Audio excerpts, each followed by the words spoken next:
You're listening to the No Labels, No Limits podcast with best-selling author Sarah Box, where you get the inside scoop on the steps action takers and decision makers take to align their purpose to their principles and achieve their goals in business and life. We focus on the mantra, no labels, no limits, no excuses. Each week, you'll hear from remarkable guests who have overcome challenges and obstacles to succeed in the face of adversity. By listening to their stories, you'll get practical tips, tools, and resources you can implement today to bust through your own internalized prisons of worry and doubt.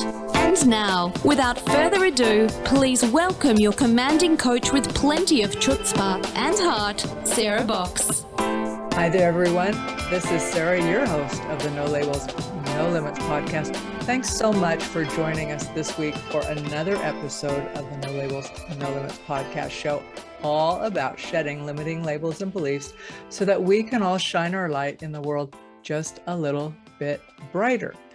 And I believe, I say this almost every week, that we're each capable of more than we imagine, and that when we clarify, align with our values, and declare our intentions for good, we can actually create a positive ripple effect that extends far out into the world and beyond our own universe, our own personal universe, as well as potentially the universe.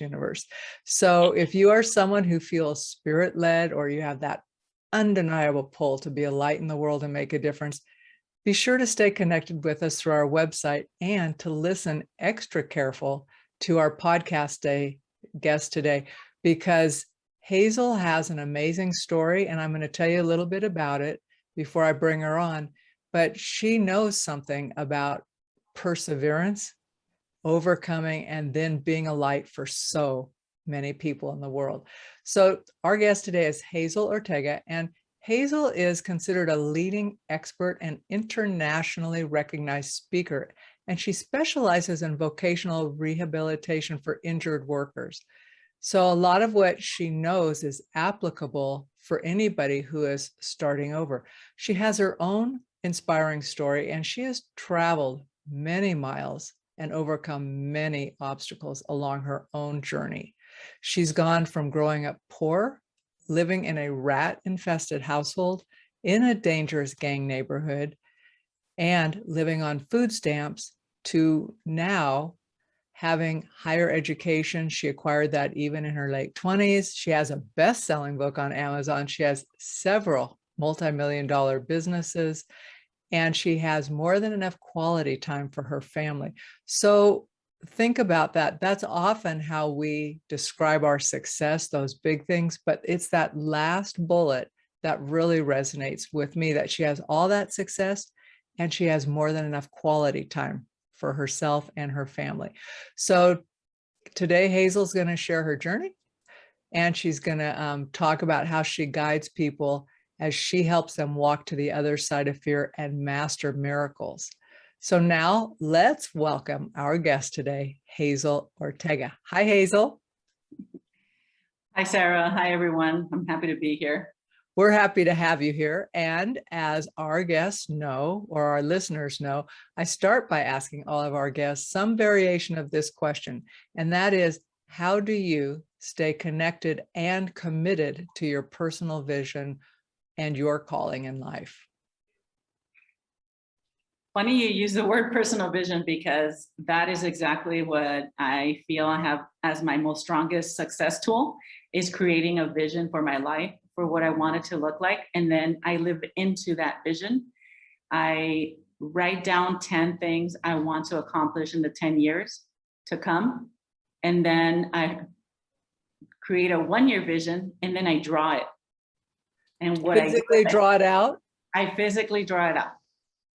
Yeah, and it looks like a 4-year-old drew it, and it doesn't matter. It doesn't matter, because my brain sees all the details of that. Yeah.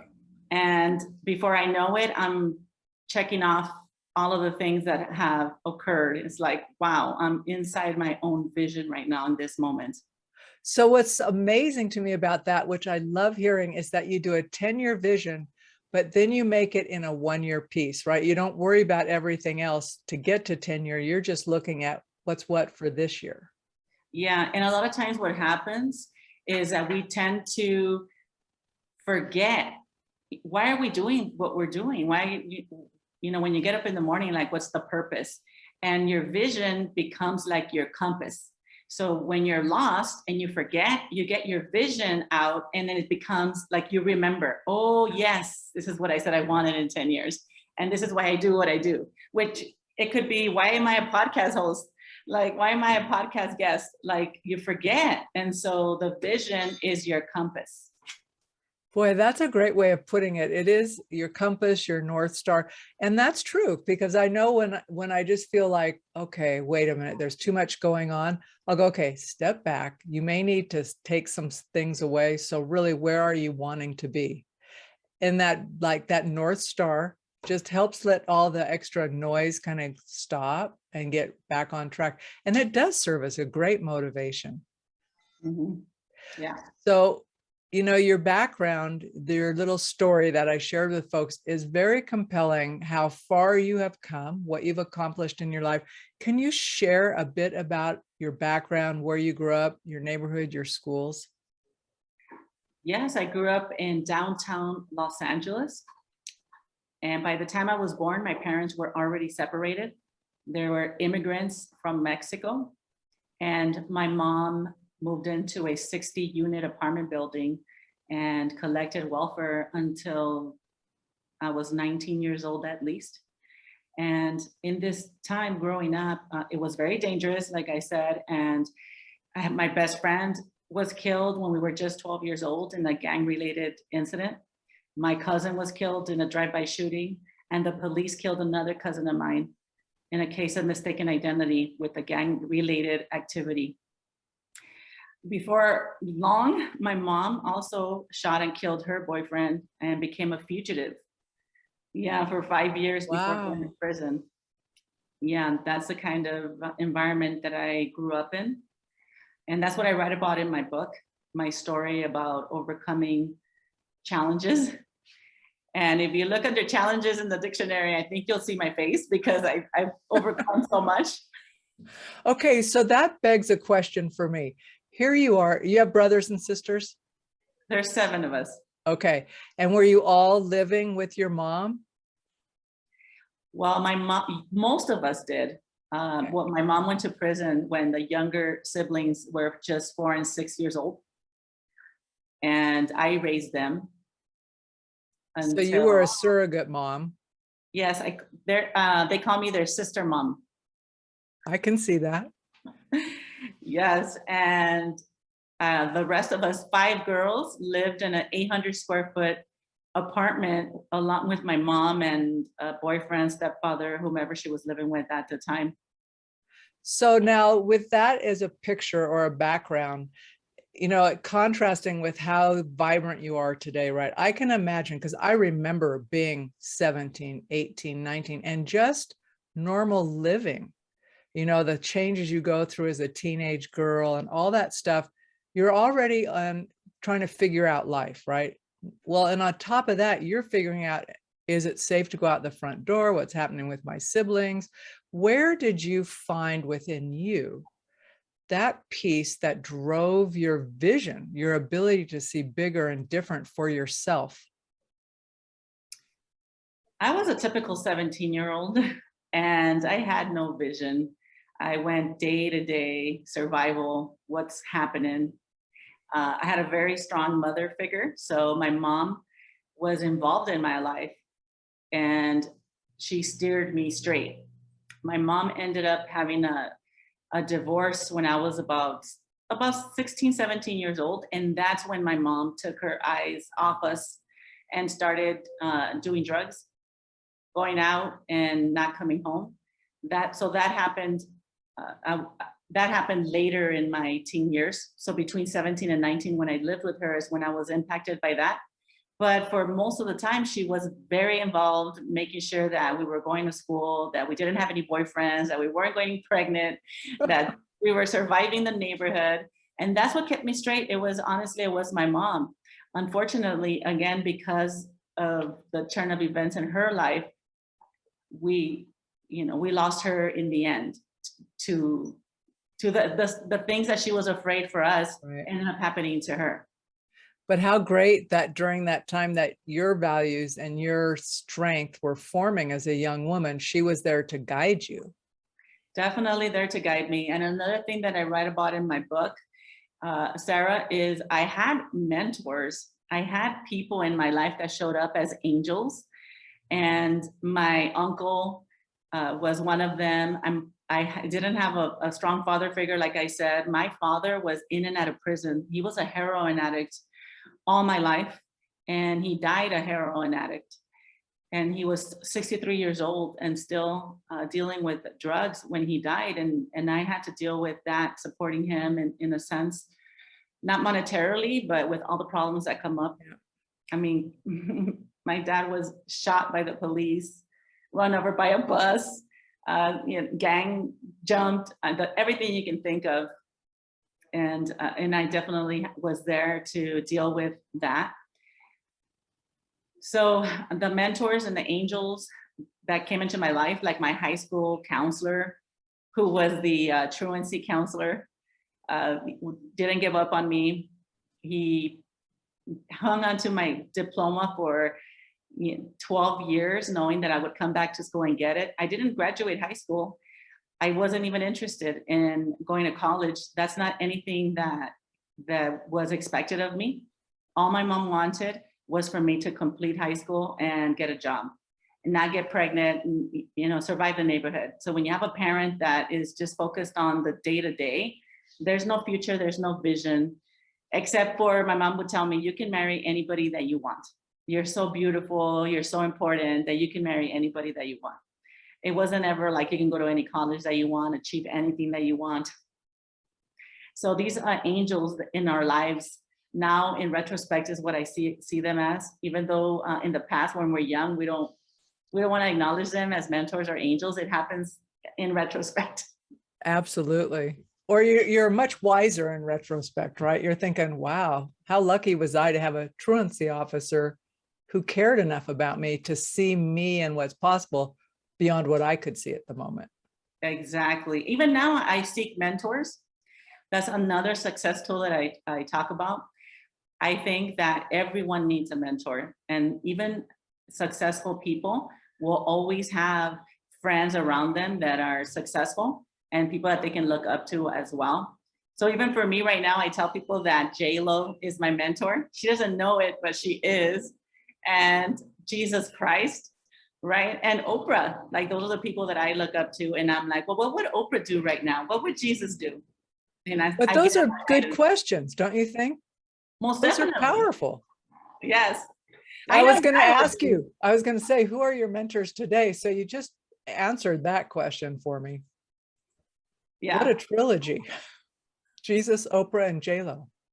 I like it. I like it. So can you think about whether or not there was a defining moment? Because I know you said you were kind of living day to day for a while, but when something clicked for you and you just said, okay, I'm going after what Hazel needs, what's best for Hazel's dream, that went to where you started writing those vision boards. Yeah. Well, remember I said I didn't graduate high school? Mm-hmm. Well, I did go back to school and I received my high school diploma when I was 30 years old. I became a psychologist at 36 years old. And becoming a psychologist didn't really change my life. It taught me how to do a job, right? And I was still fist fighting with my sisters at 36 years old. I was a psychologist and my sister a police officer, and we would fist fight at our family parties. We didn't know how to solve our problems. I'm sorry, but that's funny. Having sisters, somehow that is funny to me because I can see it unfolding. Yeah, so we grew up fighting for everything, and we are adults using the strategies we learned as children to solve our adult problems, and we're blind to it completely. I have no idea this is happening, but I take a personal development seminar and I start to learn how to master myself. And one of the things I realized is that I never dreamed.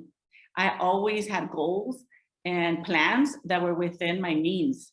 That means that if I had a plan to go to Disneyland with the kids, I wouldn't say I'm going to get on a plane and go to Florida and go to Disney World or go on a Disney cruise because I knew how much money I had in the bank. So therefore, I never dreamed that I could take them there. I always dreamed for what's within my means, like what I could potentially afford. And then I was asked, where was I going to be in 5 years? And when the person asked me that, which was a pushy angel, one of those angels that I mentioned, when she asked me, where do I see myself in 5 years? I didn't know anything different than today. So like, why would tomorrow look any different than today? And I was stuck there. And I told her that, like, I don't know where I'm going to be in 5 years. And she said, well, think about it. I'll give you 10 minutes. And when she did that, I was sitting there and I know that I'm the cause and the matter of my own life. And I didn't want to be there saying that I don't have an answer. So I came up with an answer and I asked myself, if I believe in God and I believe in miracles, what is possible for me?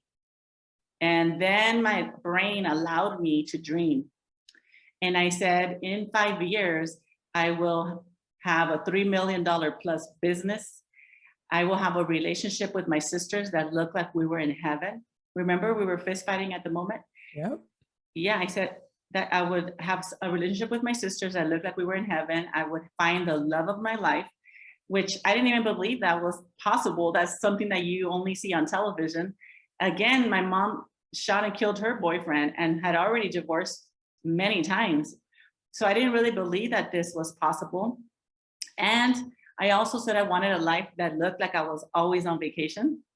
And I wanted a pimp daddy mansion, the kind where music videos are filmed. So I wrote all these things out on the areas of my life that matter the most. So my family, my career, my finances, my lifestyle, and my health.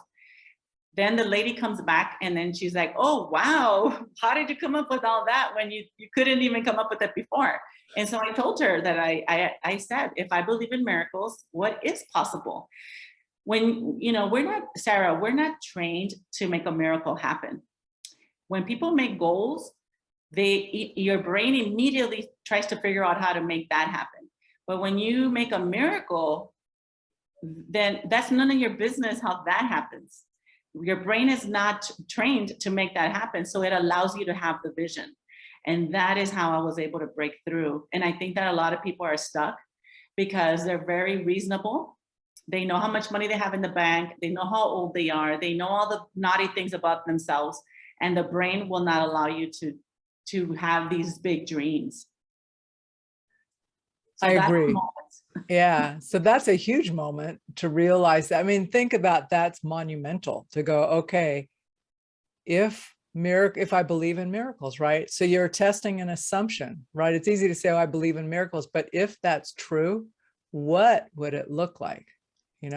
Yes. So you basically took a huge leap of faith as well. Then what did you do with that, Hazel? Did you just sit on it and then start living life, or what? Where'd you go from there? Because I can imagine listeners going, okay, I can follow you this far. Now what? Perfect, Sarah. So what ends up happening is that when you know what you want, you very often will get it. So now that you allowed yourself to see it, when your life starts looking different, you already know it's incongruent to what you said you wanted. So I said I wanted $3 million plus business, and have a negative bank account. Like, that doesn't match with the vision. So what happened there is I started to look at my account and say, I don't want to be broke anymore. I want to have multi-million dollars so in the bank account. And where do I go?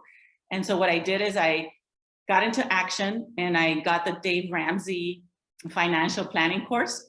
And I started a group of 5 women, and we all went into it consistently and held each other accountable. And that was one of the first big steps I did for financial freedom. I learned how to budget. I learned how to plan. I never had done that in my entire life. I've never seen my mother go into a bank, sign a check, get a credit card, nothing like that. My experience was going with my mom to the check cashing place and cashing her welfare check. That is what my experience was, going to the ATM machine for my own personal account and overdrawing, taking money out for whatever I wanted and not having consideration that I didn't have the money for it, just wanting what I want right now and not waiting. I learned a lot from that program. Then I also, with my sisters, I told you we were fist fighting. Well, that's not what I wanted. So I stopped arguing with them because I already had this vision in my head of what I wanted. And so when they're in front of me, I love them more than anything. Why would I want to hurt them? Why would I want to be arguing with them? It was incongruent to the vision that I created. I was so present to that. I don't want to hang up on the phone on my sisters.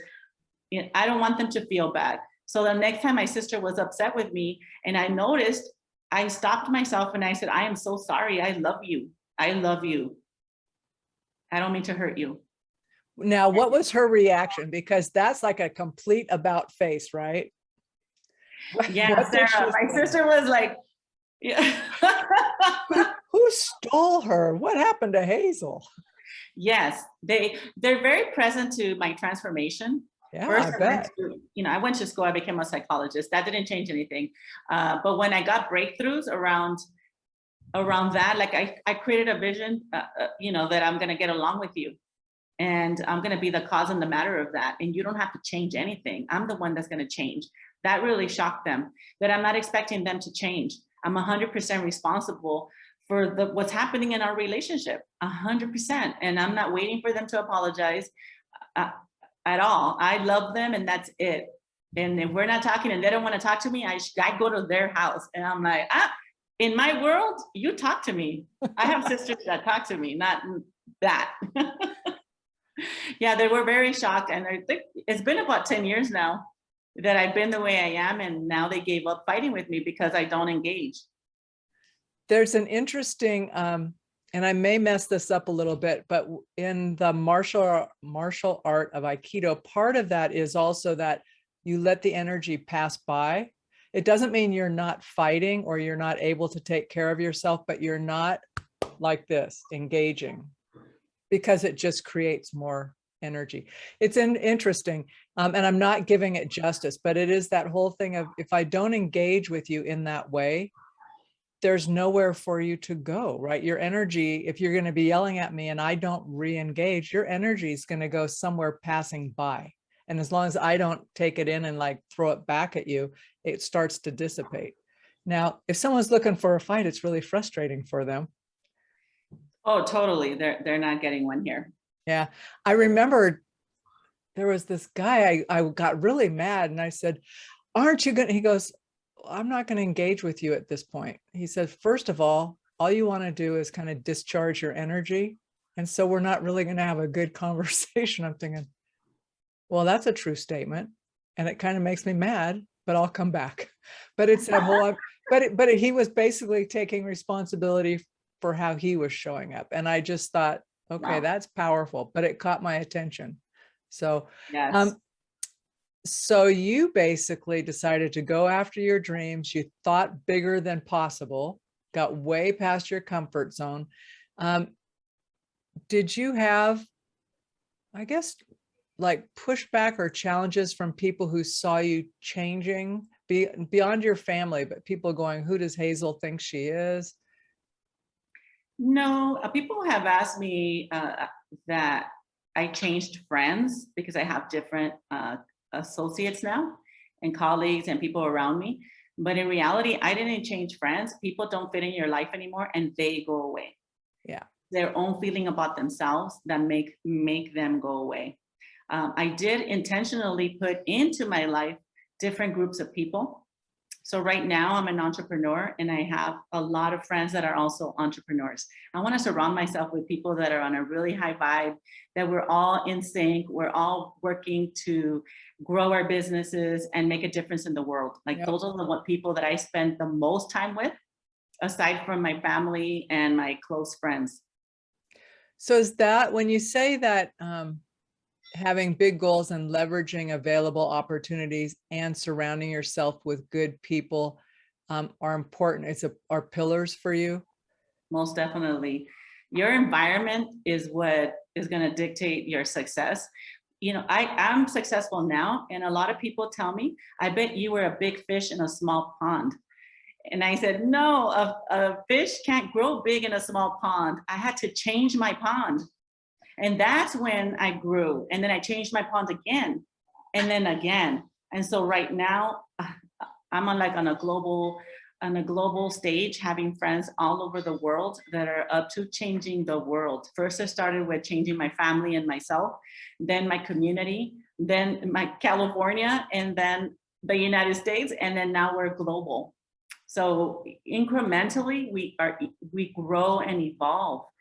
And if you put the right people in, it's just so much better and easier, because now you have like somebody to look up to, or a path that's already been forged, and introductions that can be made that will get you from 0 to 100 in one phone call. If you take the step to step into the call. Most definitely. And Sarah, I want to say, like, I know your audience goes through transitions, and they listen to you for that reason, to get tools, success tools. I want to say that a lot of people tell me no for certain things, my clients, and because they believe that they can't do a certain thing, right? And so I say, yeah, you can't do it today, but every day you're working towards it, you are growing as a person and your capacity, and then you will know how to do this later. You know, so like my confidence level and how I feel about myself wasn't the way I felt about myself when I was 30, just getting my high school diploma.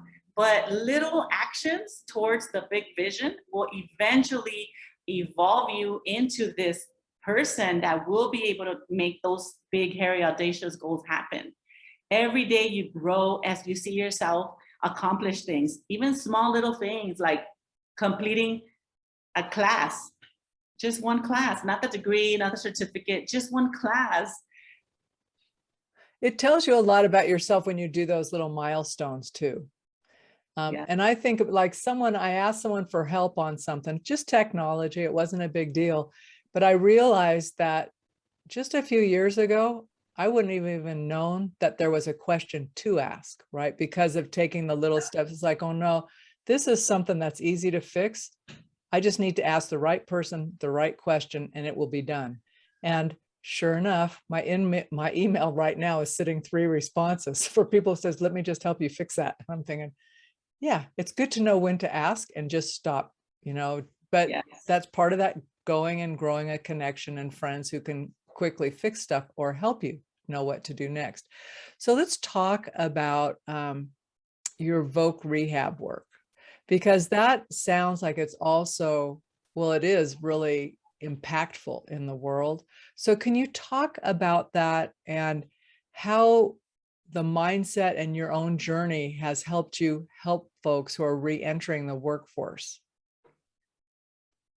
I went through exactly the process that they went through, not believing in myself, not wanting to go back to school, but definitely being in a place where something's got to give. So I was injured on the job when I was 26 years old. I had 3 kids, I was married, and I didn't even have a high school diploma. The doctor told me I couldn't do my job anymore. And my boss told me, you better go back to school, because what are you going to do? As a secretary, I was getting paid pretty well, but without being able to do that job anymore, I'm not sure what kind of a job I would have gotten that paid that well. So I went back to school, and begrudgingly I went back to school. And I'll tell you, I worked from 9 a.m. to 5 p.m. as a secretary. And I went to school 7 to 10 at night. I went to school Saturdays, 8 to 5, and Sundays from 10 to 2. And why did I do it like that and so fast? Because I wanted to be done and be home with the kids. As fast as I could get this done, I was going to do it. And I did, and I saw myself incrementally accumulating my units at school. And that got me really excited. Like the little wins got me really excited. So then I graduated school, became a psychologist, and I started a business from my garage. In the beginning, I had 8 clients a month. And then now I'm the largest center for injured workers in California. And I went through all the same journey that they go through. So I have a personal response to everything that comes up in somebody's mind when they're telling them that they could go back to school. All of the objections, all the fears, everything that comes up that gets in the way, we put together our whole business based on my personal experience of going from an injured worker to a job I love. So that experience really, it's that old saying, like you hear a father say to the kid dating their daughter, right? It's like, there's nothing you can think of I haven't thought of or figured out how to get around, right? And I mean, it's true. It's kind of like, well, okay, I could give you some excuse, but you're going to be able to say, Sarah, come on now, that's not real. I've been there. I know how it feels. Now, do you have people say, well, it's going to take me so long. I can't do it as fast as you or as dedicated as you. And so that's an excuse for not even starting? Most definitely. And so I tell them, I wasn't always the way you see me right now. Just like I said earlier, like I wasn't always confident. I wasn't knowledgeable. I was lost. And so I went to the counselors and I got help. Now I still get lost. How do I, turn the corner and meet my next goal? I have to hire a coach that's appropriate for what I'm up to. And I hire coaches for everything in my life. If I'm walking, right? Too, because it's the shortest path to advancement. Exactly. I recommend coaches to everyone. That's the best thing that I ever did. And the best thing that I think anybody can do. And they hold you accountable and they hold your vision for you for when you forget. So it's also like they become your compass also, because they'll remind you of what you said you wanted. It's like, what? So for instance, for myself, I said, I wanted to have a life that looked like I was always on vacation. Well, when I bought a building and I designed all the offices and then I put mine in there, my coach saw it and she said, why is there an office here with your name on it? I thought you weren't going to work anymore. And I was very surprised. And I said, you know what? You're absolutely right. And I took my name off that office and I put somebody else's name on there. And I don't have an office in my own office building that has my name on it. But isn't that great that someone reflected like, hey, this was your intent? Yes. And now you're straying from it. Yes. It's the best. And so that's what we do as vocational counselors. I feel like we're pushy angels. Sometimes I get people who say, I feel like, your counselors are pushy. I said, yeah, like it does feel like you're being pushed, because whenever you're seeing yourself different, your brain gets uncomfortable. It's scared. And it's not because we're being pushy, but we occur like we're being pushy. But in reality, your brain is, sending all these signals to protect you. And it feels like we're the predator, but in reality, it's just your reality that is hard to see the future of you being better than you are today. Yeah, and I think that is such a gift to have someone in your corner who can hold that vision for you and with you while you're uncertain, because it's so easy to start believing the lies, or like, the whole thing about like, I can rationalize why I don't need to do this, because I'm basically just telling myself lies about my limitations. And so to have someone like yourself just say, okay, we've talked about this. This was what you set your goal as. Let's get there. Come on. Exactly. Right. But eventually people will get stronger. Yeah. And they will be their own motivation and their own accountability. You will get there. And these are skills that are learned. It's not born. I mean, it's great when people are born that way. There definitely is that top 1%. But then for everybody else, it's a learned practice. Yeah. I used to not wake up the way I do today and ask the questions that I ask myself in the morning. That was not a practice that I normally do. It was something that I heard from somebody else and I liked it and I started to do it for myself and it works. So I do that all the time, every day when I wake up. So share with us what the questions are you ask yourself. I ask myself, how can I help even more people today? And then actions come up. So you just wait for a response to your question. Yeah, and it's almost instant. I know what I can do to help even more people today. And then sometimes I get a phone call and it's a call for me to be on another call with the United Nations, an opportunity to share my story. Like that's how it shows up always. Well, but you've opened the door for it to show up, right? Yes. Okay, Hazel. So what is one of the most inspirational, besides yourself, what is one of the most inspirational turnarounds or transformations one of your clients has made? And I know you've worked in this field for a while, so I'll just say within recent history. Yeah, I have retired police officers that I've called and I told them, you know, you were injured on the job and you're entitled to a return to work benefit for retraining. And they tell me, oh, I don't need retraining. I'm not going to go back to work. I have a pretty good life.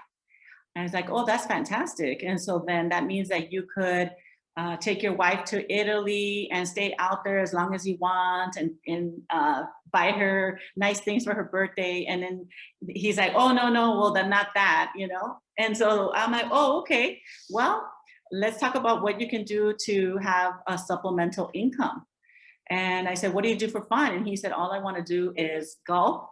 And so I said, well, there's a golf instruction course. You could take a class and become a golf instructor. And then all day long, you can teach other people how to golf and earn extra money. And he loved the idea. He signed up for it. And he sent us a picture of himself teaching young kids how to golf. Wow. Super. Yeah. So I love helping people have the jobs they love. Most people get jobs because somebody told them to go into a certain occupation like lawyer, you know, or because your cousin works somewhere and then you get into the insurance business for some reason, but you yourself are an artist and you can do so many other things. And you get into that cycle of just putting up with a job. Well, for me, I talk to people about doing what they love, whatever that is, and making that make money. See, and that's a distinction, right? Between someone saying you would be good at this. And the other thing I've noticed, Hazel, along those lines, tell me if this has been your experience as well, is that like certain people, I can spot like people's kind of gifts sometimes.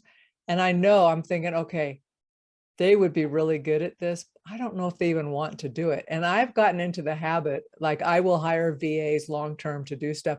But I frequently, after about a month, say, if I wasn't asking you to do this set of activities for me, what would you tell me you would help me most with? The last time I asked someone, oh, it was a great question. My newest VA, who's now like staff, he's super. He said, I'm really good artist. And I went, I would not have known that about him, right? Because they didn't put him out there in that way. He's so creative and so talented. And I'm thinking, so now all I do is say, can you do X? And I get it back. And the first time I did that, I thought, okay, and I said, if you have questions, ask me, right? Yes, He knew exactly how to take a small idea and convert it. But had I not asked him what he would love to do and flourish at, I would have missed out on those skills from him. Wow, that's great. I love that. I do interview people and I ask them, what did you love about your past job? And what I look for is for people who love to help people. That's who gets hired. If you know, the tongue is the well to the heart. So if they would say something that leads me to believe that what they love about their previous job is that they get to help people, then that's who's probably going to get hired. Yeah, that's a fit for you and the values of your work. Yes. Yeah, I love it. Okay, so now I think people have learned a little bit about you, your story. Let's share where they can get your book and where the best place to connect with you is for them to have a deeper relationship with you, learn from your team. Where would you want people to go? Sarah, people write to me all the time on Instagram, Hazel Ortega _official. That's the easiest way to get a hold of me. My book is on Amazon and you can get that anywhere in the world. Well, we'll put links for it in the show notes too, so folks don't have to go too far. So we'll have both of those in there. And then I do have something that I'd like to gift you. Oh, cool. And any of the listeners who want to. It's a free vision guide. It's the same exact questions that were asked of me when I told you that I realized that I didn't have any dreams. And that is at themasteryofmiracles.com. Okay, we will also put that in the show notes, but before they ever get onto the podcast, I'm going to hop over and check it out. Masteryofmiracles.com. Yes, it takes you directly to the to download the free vision guide and worksheets, where you get to fill in the sheets of what you were able to envision. And I feel like you'd be 50% there if you did that. Awesome.